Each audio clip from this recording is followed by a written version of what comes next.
हम सब ने अपनी जिंदगी में कभी ना कभी दुनिया का नक्शा तो देखा ही है, स्कूल में, किताबों में, इंटरनेट पर क्या कभी ये सोचा है कि जो नक्शा हम देखते हैं क्या वो सच में सही है? आज हम पर्दा उठाएंगे मर्केटर प्रोजेक्शन के एक बहुत बड़े राज से। ये कहानी है सही दिशाओं की और चौंकाने वाले गलत आकारों की। तो देखिए, सबसे बड़ी पहेली सदियों से यही रही है, एक गोल 3D पृथ्वी को कागज के एक सपाट 2D टुकड़े पर आखिर कैसे दिखाया जाए। ये नक्शा बनाने वालों यानी कार्टोग्राफर्स के लिए हमेशा से ही एक बहुत बड़ी चुनौती रही है। तो चलिए सबसे पहले इसी बुनियादी समस्या को समझते हैं कि एक गोल चीज को समतल कैसे बनाया जाए। अच्छा, इसे ऐसे समझिए, मान लीजिए आपके पास एक संतरा है।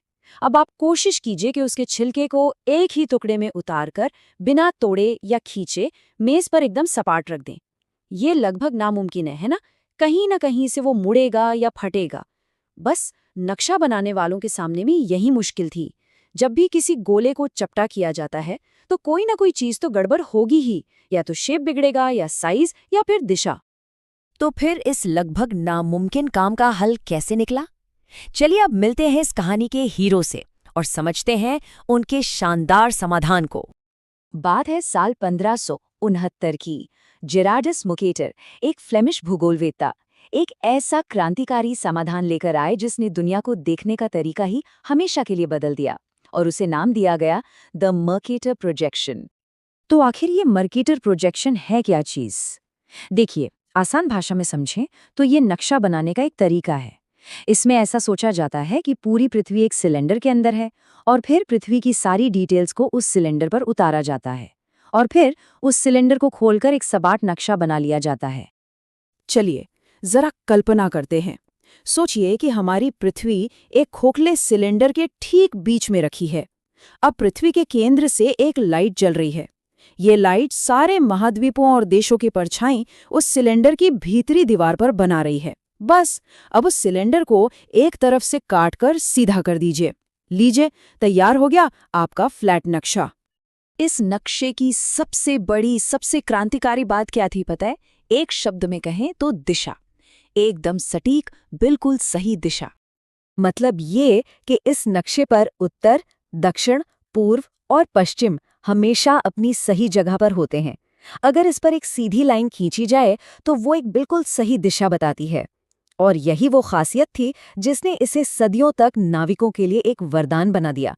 वो इसी की मदद से समंदर में अपना रास्ता खोजते थे। और मजे की बात यह है कि आज भी नेविगेशन में इसका इस्तेमाल होता है।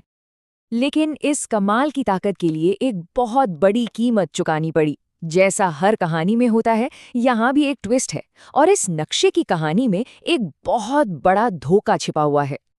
कहते हैं ना, हर ताकत के साथ एक सीमा भी आती है। मर्केटर ने दिशाओं को एकदम सटीक रखने के लिए एक बहुत बड़ा समझौता किया था, और वो समझौता था आकार के साथ। जैसे जैसे हम भूमध्य रेखा यानी इक्वेटर से ध्रुवों यानी पोल्स की तरफ बढ़ते हैं, देशों और महाद्वीपों का आकार असलियत से कहीं ज्यादा खिंच जाता है, बहुत बड़ा दिखने लगता है।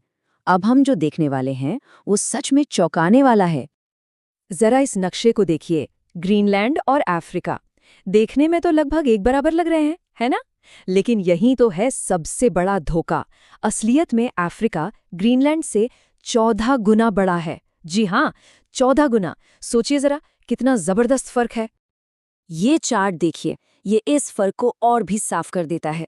एक तरफ है अफ्रीका का असली क्षेत्रफल 3 करोड़ वर्ग किलोमीटर से भी ज्यादा, और दूसरी तरफ है ग्रीनलैंड महज 22 लाख वर्ग किलोमीटर। इससे साफ पता चलता है कि नक्शे पर जो दिखता है वो हमेशा पूरी सच्चाई नहीं होती। तो फिर इस पूरी बातचीत से हमें क्या समझना चाहिए? सबसे जरूरी बात यह है कि हर नक्शा अपने आप में एक मकसद पूरा करता है और हर नक्शे की अपनी एक सीमा होती है। तो देखिए, मर्केटर प्रोजेक्शन एक तरह से दो-धारी तलवार है। एक तरफ ये दिशाओं और नेविगेशन के लिए एकदम परफेक्ट है, लेकिन दूसरी तरफ अगर हमें देशों के असली आकार की तुलना करनी हो तो ये बहुत धोखा दे सकता है, खासकर ध्रुवों के पास के इलाकों में। तो क्या इसका मतलब ये है कि मर्केटर का नक्शा गलत है? नहीं, बिल्कुल नहीं। ये गलत नहीं है।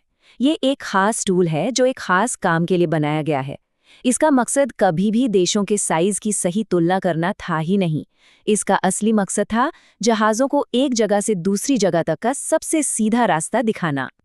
तो अगली बार जब भी कोई नक्शा देखें तो एक पल के लिए जरूर सोचिएगा, ये नक्शा हमें क्या दिखा रहा है और शायद क्या छिपा रहा है। और ये सवाल सिर्फ नक्शों का नहीं है, ये हमें सिखाता है कि हम जो भी जानकारी देखते या पढ़ते हैं, क्या उसे बस यूं ही मान लेना चाहिए या उसके पीछे की पूरी कहानी को समझने की कोशिश करनी चाहिए।